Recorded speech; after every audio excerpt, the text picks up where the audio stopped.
नमस्ते दोस्तों, आपका स्वागत है हमारे फाइनेंस की दुनिया में, जहां हम इन्वेस्टिंग को सिंपल और इंटरेस्टिंग बनाते हैं। आज हम बात करेंगे एक ऐसे स्टेप की जो आपके इन्वेस्टिंग सफ़र में गेम चेंजर बन सकता है।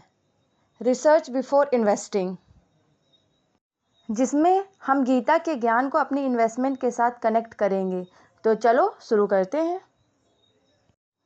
भगवत गीता के चैप्टर 4 में कहा गया है, ना ही गणेनम सदृशम पवित्रमि विद्यते। यानी कि इस दुनिया में ज्ञान से बड़ा कोई पवित्र चीज़ नहीं है। रिसर्च भी एक ऐसा ही पवित्र प्रोसेस है इन्वेस्टिंग में। जब आप किसी कंपनी या मार्केट में इन्वेस्ट करने का सोच रहे होते हो तो रिसर्च एक पिलर का काम करता है। बिना रिसर्च के आपका इन्वेस्टमेंट हाउस कभी भी गिर सकता है। सपोज़ आपको एक नई टेक कंपनी में इन्वेस्ट करना है।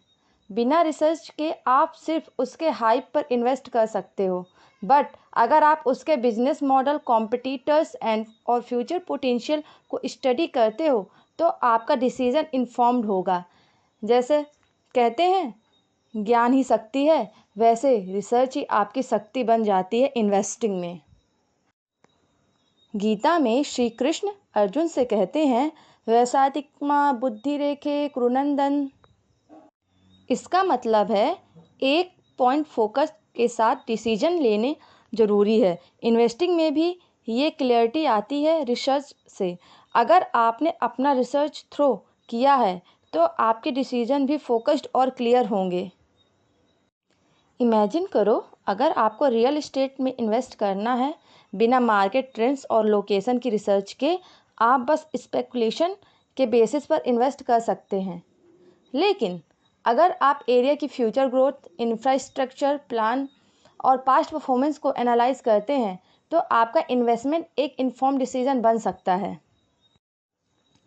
जैसे अर्जुन को श्री कृष्ण ने गाइडेंस दी थी, वैसे ही रिसर्च आपके इन्वेस्टमेंट को सही डायरेक्शन देती है।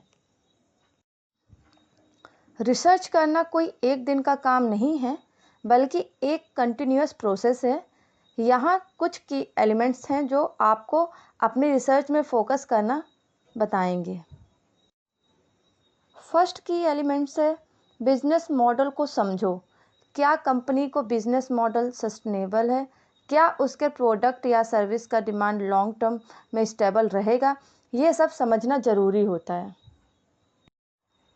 सेकेंड की एलिमेंट्स है फाइनेंशियल का एनालाइज। कंपनी की बैलेंस शीट, प्रॉफिट और लॉस स्टेटमेंट और कैश फ्लो को ध्यान से देखो। ये आपको बताएगा कि कंपनी फाइनेंशियल स्टेबल है या नहीं। थर्ड की एलिमेंट है evaluate vision of management. Company के लीडर्स का विजन क्या है?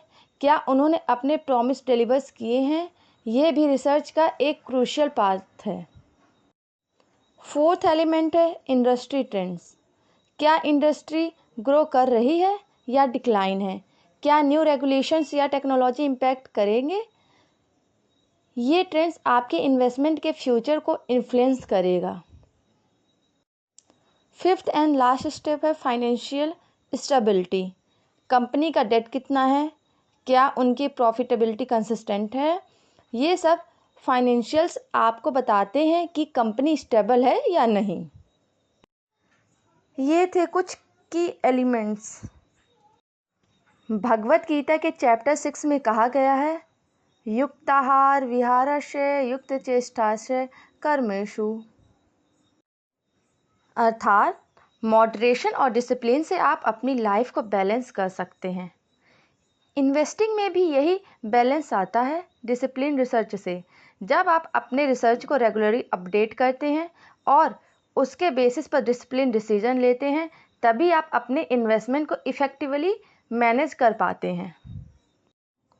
मान लो आप एक डिसिप्लिन इन्वेस्टर हो, आप रेगुलरली मार्केट अपडेट्स देखते हो, अपने पोर्टफोलियो को रिव्यू करते हो और न्यू अपॉर्चुनिटी की रिसर्च करते हो। ये डिसिप्लिन अप्रोच आपको मार्केट फ्लक्चुएशन से पैनिक होने से बचाते हैं और आपको लॉन्ग टर्म में बेटर रिटर्न दिलाते हैं। जैसे भगवान श्री कृष्ण ने कहा, बैलेंस एंड मॉडरेशन आर की, वैसे ही डिसिप्लिन अप्रोच आपके इन्वेस्टमेंट को बैलेंस और स्टडी करता है। दोस्तों, इन्वेस्टिंग कोई शॉर्ट टर्म गेम नहीं है, ये जर्नी है जिसमें पेशेंस, विजडम और डिसिप्लिन की ज़रूरत होती है। भगवत गीता के ज्ञान को अपनी रिसर्च में शामिल करो और देखो कैसे आपकी इन्वेस्टमेंट सक्सेसफुल बनती है। अगर ये वीडियो आपको पसंद आया हो तो लाइक, शेयर और सब्सक्राइब जरूर करें और कमेंट में अपने थॉट्स शेयर करिए। याद रखो, ज्ञान से ही आता है फाइनेंशियल फ्रीडम।